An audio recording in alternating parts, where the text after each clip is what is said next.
চাঁদপুরে জীবিত শিশুকে মৃত বলে দাফন করতে দিয়ে যান অজ্ঞাত ব্যক্তি, এলাকায় চাঞ্চল্যের সৃষ্টি। বিশেষ প্রতিনিধি মোহাম্মদ শাহাবুদ্দিনের ভিডিও চিত্রে বিস্তারিত। চাঁদপুর পৌরসভার কবরস্থানে আজ সকালে গোরস্থানের দায়িত্বে থাকা ব্যক্তির কাছে কার্টুনে করে এক নবজাতক শিশু বাচ্চাকে মৃত বলে অজ্ঞাত ব্যক্তি দাফনের জন্য দিয়ে যান। বিষয়টি জানাজানি হলে এলাকায় চাঞ্চল্যের সৃষ্টি হয়। প্রত্যক্ষদর্শীরা প্রশাসনের সুদৃষ্টি কামনা করেন এবং এমন জঘন্য অপরাধীকে দ্রুত গ্রেপ্তার করে শাস্তির আওতায় আনার জোর দাবি জানান।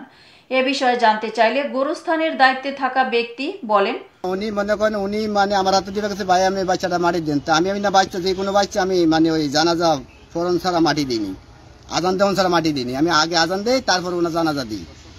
দেওয়ার পরে মনে করেন আমি আজান দিয়া মনে করেন কার্টুনটা খুলছি, খুলে দিই বাচ্চার জীবিত জীবিত দেখে মনে করেন আমার মাথা গেছে গরম ইয়া, আমার গা হুল্লে উঠছে। আপনি কি শাহজাহান ভাইকে ডেকেছেন, বলেছেন কিছু? ডাকছি, নমাজ পড়তে গেছে, আমি মসজিদে জানাইছি না, আমি কোন হাসপাতালে জানাচ্ছি, উনি বলছে যে না। এতক্ষণ সঙ্গে থাকার জন্য ধন্যবাদ। ION টিভি নিয়মিত আপডেট পেতে ভিজিট করুন আমাদের ওয়েবসাইট, ফেসবুক, ইনস্টাগ্রাম ও ইউটিউব চ্যানেলে।